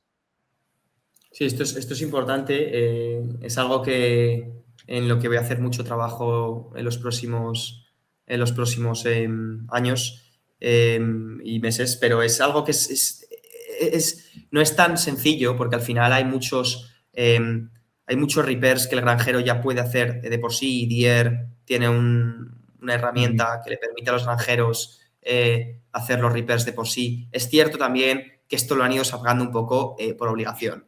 Sí. Es decir, a DIR no le conviene una mierda que tú vayas y hagas. Es igual que. Intentes reparar. Pero igual que tú eres un fontanero, esto es interesante, y dónde le metes al cliente una clavada en el grifo. Tú no tienes ni puta idea, tú estás comprando un grifo, tú no tienes ni idea de cuánto va el grifo, de qué necesitas, qué está haciendo ahora un poco más savvy la gente. Se compra el grifo en Amazon, llama al fontanero y el margen que se hacía el fontanero, lo mismo en auto. Si te compras la pieza de repuesto, vas al taller y te la instalan. Y el taller dice, ostras, ¿qué está pasando? Me estás reventando los márgenes. Entonces, es un poco diferente en DIR porque es mucho más especializado y tal, pero es cierto, o sea, el concesionario hace unos márgenes en labor del 70%, en partes del 30 o 40%, son los profit engines del concesionario. También es cierto que hay una tendencia a favor de DIR, que es muchos de los repairs ahora son electrónicos. Las máquinas tienen un componente electrónica mucho más grande. Esto no se puede hacer a mano. Esto no lo puedes hacer. No es tanto antes que se te jodía la mecánica y podías cambiar una parte por otra. Ahora son repairs mucho más complicados en los que, para empezar, necesitas que venga un mecánico o los códigos te los puedes solventar directamente el concesionario, pero DIR lo tiene capado por software y tiene más control que en un repair manual. Entonces están las dos caras de la moneda. ¿Tú, otro Javi? Son problemas típicos de monopolios o de... Sí. Yo voy a decir 2 puntos, ¿vale? Que creo que son importantes de este tema. Uno, si os miráis las denuncias similares contra Harley Davidson, Tesla y así, son buenas noticias para DIR. Porque contra todo pronóstico, por ejemplo, en el caso de Harley Davidson, creo que el juez falló en favor de Harley Davidson y de que tenían que seguir reparándolo, porque creo que lo que hacían era decir, si te lo reparas tú o cualquier cosa, luego el servicio futuro o cualquier cosa de garantía, olvídate de cualquier cosa. Y bueno, al final el juez le dio la razón a Harley Davidson. 2, en el Investor Day en el último, esto, por ejemplo, Atlas Copco, otro negocio industrial. Atlas Copco, nadie la protegía, no había que ir a un dealer. Los terceros entraron y le empezaron a quitar cuota. ¿Qué hizo Atlas Copco? Vale, tenemos todos los sensores, vamos a hacer mantenimiento predictivo. Y entonces me voy a anticipar, proactivo, perdón. Me voy a anticipar a que se te rompa y te lo voy a cambiar para que encima no tengas nada de downtime. Y el otro día Dir lo mencionó y me resultó interesante, que ahora ya llega un punto donde más o menos podrían empezar a hacer muchísimas más reparaciones proactivas que reactivas. Y entonces ahí sí que, claro, el tercero ahí está fuera, porque no tiene acceso a nada de los datos. Que ya está pasando, ¿eh? He hablado con concesionarios escalados donde me dicen que las reparaciones telemáticas han pasado del 0 al 50% de todas las reparaciones en 5 años. O sea, es una barbaridad. Porque al final hay muchas cosas que cuando tienes una máquina conectada se pueden solventar telemáticamente. Otro riesgo, que no es que sea riesgo, es cómo está sucediendo un poco, ¿no? John Deere hace unos años dijeron que para 2030 querían tener un 10% de la facturación que fuese de ingresos relativos a software o más o menos recurrentes, ¿no? Y en el último Investor Day han dicho que siguen teniendo ese objetivo, pero que probablemente no sean capaces de alcanzarlo en 2030. Yo entiendo que ahora, cuando han empezado a implementar todo este tipo de soluciones, ha venido un down cycle y obviamente es más difícil monetizar todo esto de cara a los granjeros. Pero, Javi, ¿qué opinión tienes? ¿Le está costando a John Deere al final hacerle ver a los granjeros las mejoras productivas de sus soluciones? ¿Qué está pasando ahí? Más que hay dos puntos. Uno, el granjero no está nada acostumbrado a pagar una suscripción. El concepto es un poco ajeno a él y está costando en determinados... He hablado con bastantes dealerships sobre esto y está costando que el granjero entienda el ROIC realmente de See & Spray, aunque es claro y pueda parecer claro desde un punto de vista externo, es muy... Hay muchos factores, ¿vale? En plan, la aplicación de See & Spray no es pre-emergence. Hay una aplicación que se hace como un spray general antes de que salgan los cultivos, que es el pre-emergence. Esto es post-emergence.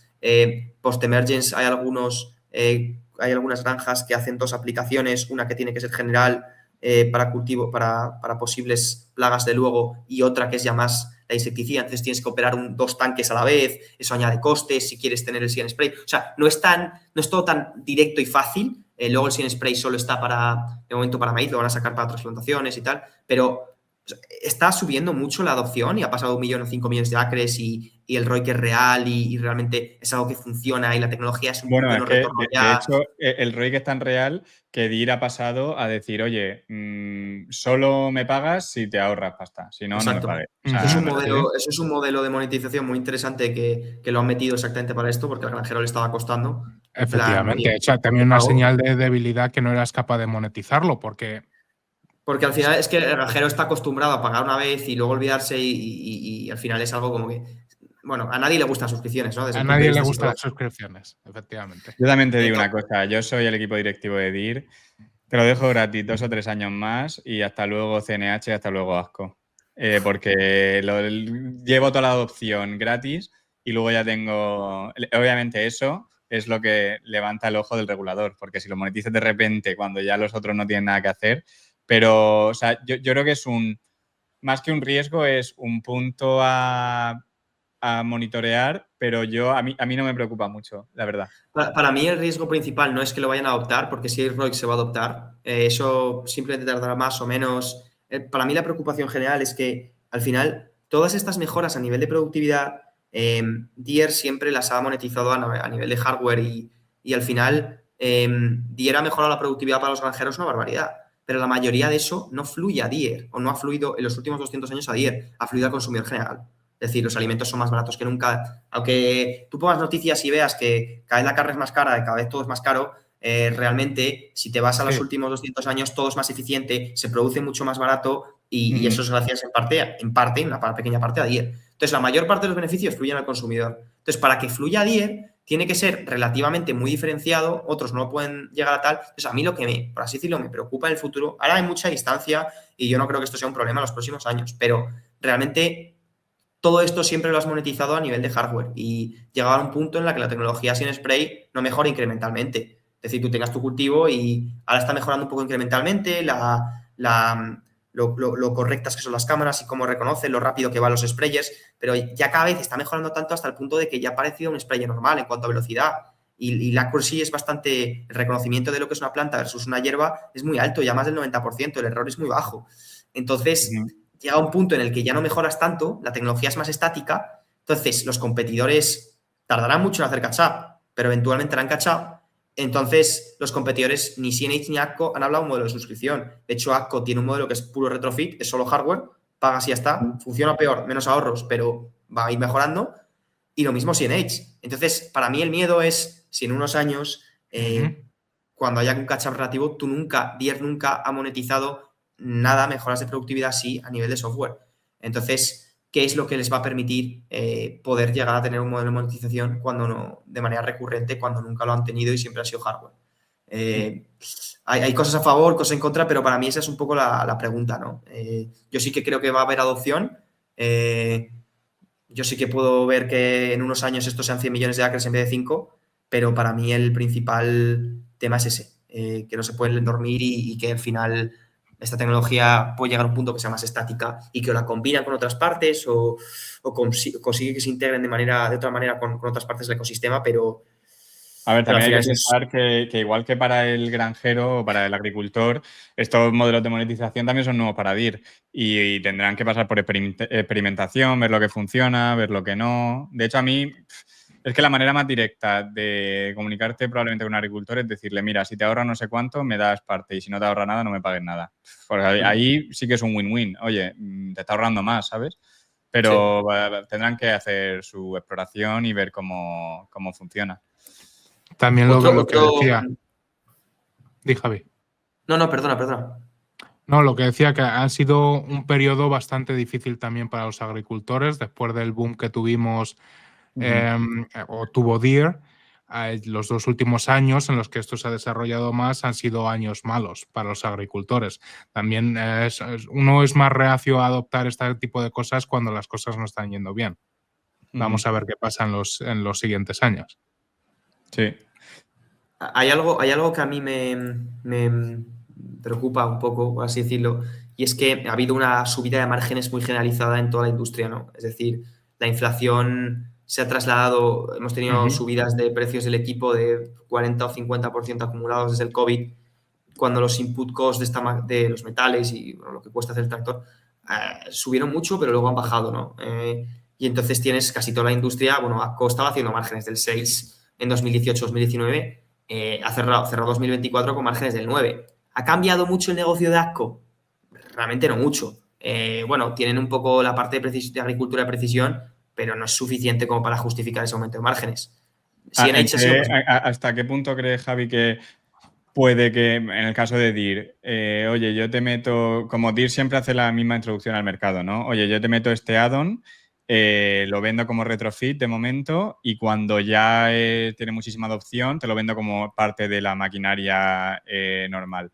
¿Hasta qué punto crees que puede haber sido eso también, que no haya sido una subida, por así decirlo, pura de precios, sino que, oye, esto, pero las máquinas vienen con más... O sea, ¿cuánto price to value crees que ha habido y cuánta subida de precios así a pelo ha habido? O sea, la mayoría ha sido subida de precios a pelo, por desgracia. Deere históricamente sí que divide un poquito más esto, a lo mejor consigue mejoras por unidad vendida de dígito alto y parte de eso, a lo mejor 3-4 puntos puede ser por upsell de más productividad y de más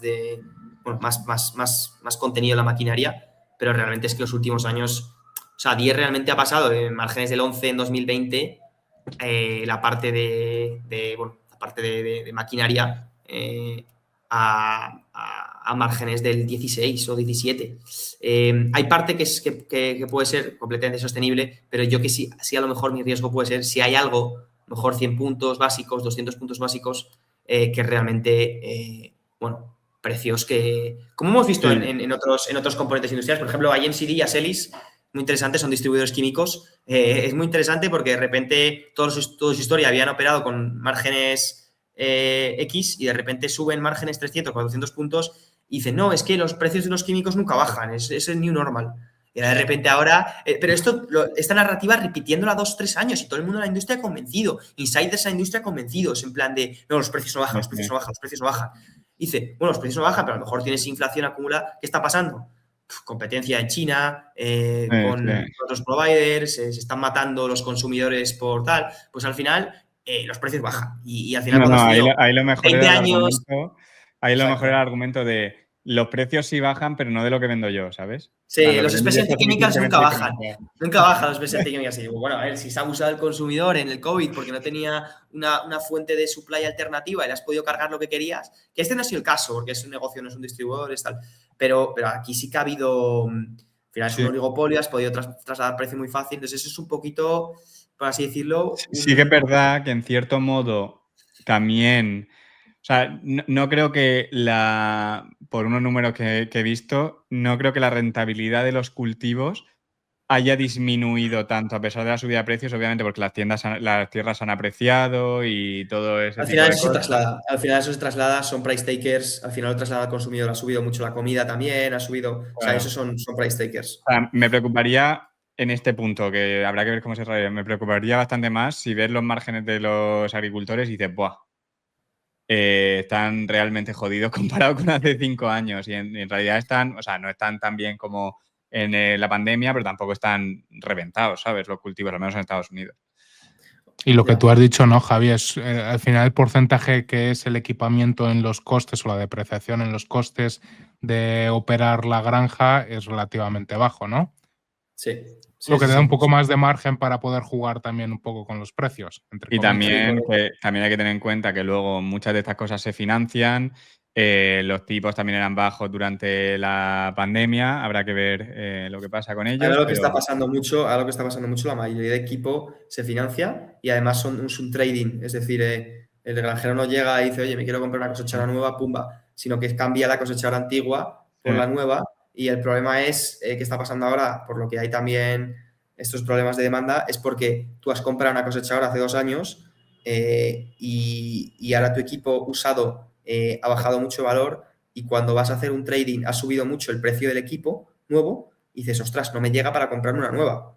Entonces esas dinámicas son tan importantes, ¿no? Para entender un poco cómo el todo el granjero tema piensa. del inventario usado que hay en la industria y Exacto. tal. Que en cierto modo, por lo que le hemos comentado antes, Deere no tiene control directo sobre ese inventario, sino que lo tiene que hacer a través de los dealers. Entonces, claro, es una conversación un poco de, oye, tenemos que hablar para un poco solucionar esto.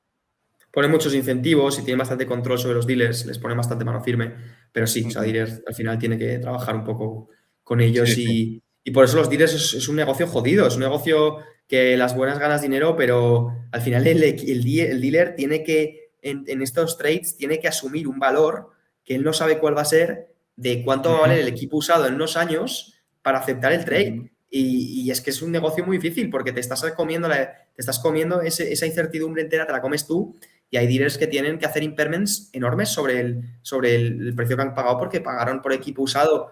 En el COVID subió mucho el precio del equipo usado, ahora ha bajado. Entonces eso es importante a monitorizar y por eso no es un negocio, bueno, es parte del negocio a entender. Bueno, yo creo que ya sí pasamos brevemente porque en este podcast nos gusta pasar brevemente por el tema de la valoración, porque Simplemente para entender dónde sí, estamos, porque no cada para uno decir tiene que que… hacer su trabajo, ¿no? Y claro, es bastante subjetivo. Entonces, a ver, lo jodido de la valoración de DIR, como de cualquier negocio cíclico, es que tienes que intentar entender cuál es un nivel normalizado de ciclo para entender realmente a cuánto está cotizando, ¿no? Entonces, ahora, según el equipo directivo, estamos por más o menos a niveles del 80%, ¿no? de ciclo medio. ciclo medio. Ellos esperan que ciclo medio, bueno, que este sea el año bajo, ¿no? DIR ya ha entrado en su año fiscal 2026. Esperan que este sí que sea el punto bajo del ciclo. Estamos hablando aquí de agricultura de gran tamaño y todo el tema de precisión. Que sea este año, ¿no? Y luego llegar a mid-cycle, yo creo que se llega siempre como, puede ser 3 o 4 años después del punto bajo. Pues al final también han dado un guidance que es interesante, que dicen, o sea, en el último Capital Markets, que es así bastante Sí, relevante, te da que, para hacer la valoración de servilleta muy que te da fácil. para hacer una cuenta así rápida, ¿no? En plan de, oye, en Sí. 2030 esperamos que de aquí a 2030, que son 5 años, se recupere el ciclo, que ahora estamos en un momento de ciclo bajo, la mayoría de crecimiento, esperamos crecer al 10% anualizado, la mayoría de eso viene en crecimiento de ciclo, pero parte son precios y parte es y negocio de suscripción. Y decir, bueno, pues en unos años esperamos estar en 60 y pico billón, creo que son, 63 billón o algo así. Y desde los 38 que a lo mejor van a hacer en 2025. 73 billón. Perdona, 73. Pues ese 10% anualizado y luego a eso pues esperan es el margen de mid-cycle. Que eso yo creo que la asunción más agresiva o no agresiva, pero esa es un poco donde yo me estoy centrando más, ¿no? En entender cómo de realista es esa asunción, ¿no? Esos 20%, que eso es un margen brutal. O sea, margen del 20% mid-cycle de toda la compañía es una barbaridad. O sea, te estás imaginando un negocio casi de... Es una barbaridad. Entonces, con eso te puedes hacer una cuenta rápida y realmente, si esos márgenes son reales, es factible que puedas hacer un 15%, más de un 15% anualizado hasta 2030 fácilmente. Si eso es verdad, está cerca del 15% anualizado, más o menos, dependiendo. Sí. Luego, además, el equipo directivo te ha dado rangos de beneficio por acción en función de si a 2030 llegan en un ciclo bajo, ciclo normalizado o ciclo alto. Sí. También, o sea, te está dando el EPS, el beneficio por acción. Si tú le aplicas un múltiplo dependiendo... Le aplicas un múltiplo dependiendo si estás en ciclo alto, el PER debería ser, o sea, el múltiplo debería ser más bajo, porque esperas, etcétera. Entonces puedes hacer el mismo número que básicamente sale, si lo haces de la otra manera, y te salen siempre rendimientos bastante parecidos. Sí, obviamente depende de lo que pongas, del número que tú pongas, pero que realmente es relativamente fácil hacer una valoración para DIR, más o menos, y lugo a ver qué pasa, ¿no? Yo he de decir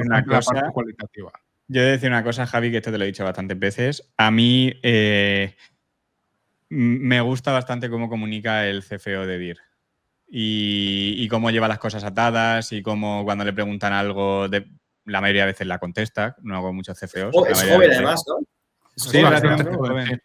Sí. Pero se nota que es un tío que es algo interesante que no hemos comentado nada, pero es algo interesante que al final las compañías son personas y quieras que no. ¿Y por qué Netflix ha sido mejor en los últimos 20 años? Pues porque tiene enfermos que se han dedicado a humillar a todo el mundo en la industria, básicamente. Y Dier, ¿qué pasa? Que al igual que hemos comentado que CNH ha tenido 6 CEOs en los últimos 10 años, Dier tiene los mejores estructuras e incentivos que he visto nunca. Dier tiene gente en la compañía que tú te empiezas a mirar, el CFO, el CEO, el VP de Agricultura, el VP de tal, 25 años a la compañía, 30 años a la compañía, 35 años a la compañía, 40 años a la compañía. Es que es una barbaridad. O sea, John May lleva la compañía desde que nació prácticamente. O sea, es una barbaridad. En cambio, ves a competidores, AGCO menos, pero CNH tiene un turnover brutal y eso es súper importante. El niño que utiliza DIR en redes sociales nació en un tractor, tú. El niño este, ¿lo has visto en Instagram?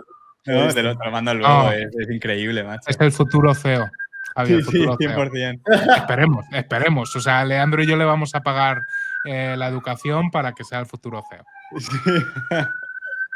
Luego, además, DIR, de hecho, es una de las empresas, ¿no?, que desde que se fundó hace ya casi 200 años no ha tenido muchos CEOs. ¿Verdad, no, Leandro? Esto lo hablamos hace tiempo. Sí, yo lo calculé. No sé si han sido... A ver, esto es como todo, ¿vale? Creo que ha tenido como 8 o 9 CEOs. Obviamente el primero tuvo 40 años, ¿sabes? Pero sí, que son muy pocos. Son pocos. Sí, a ver, es que esto se ve claramente en los equipos directivos y en varias empresas industriales buenas lo ves. La junta es consciente de que lo que dura un ciclo. No tiene sentido poner a un tío para reventártelo cuando aún no ha terminado un ciclo completo, porque es que es imposible saber cómo está operando ese tío si no le dejan ni un ciclo. Y Dier tiene targets sobre rentabilidad, sobre capital, sobre márgenes. Muy buena compensación. La compensación está muy alineada. Que eso es algo que se cuenta aquí en el libro cuando se hizo esa transición. No siempre ha sido así. A ver, el libro te dice básicamente que el mejor CEO que ha tenido DIR en la historia es Bob Lane. Porque fue el que cambió todo esto y el que le llevó al punto de inflexión a DIR a decir, oye, estamos añadiendo valor, ya es hora de que le añadamos valor a los accionistas y no solo a los agricultores, que se puede hacer a los dos. Y ese cambio de estructura de incentivos se ve en los números, ¿eh?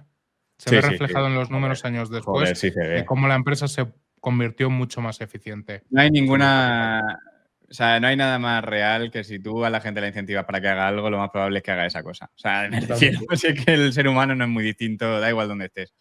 Incentives right the world, ¿no? O sea, Sí, totalmente. tal cual. Pues Pues muy bien. Yo creo que ha quedado episodio, un diría. podcast. Sí, Javi, espectacular. Muchas gracias.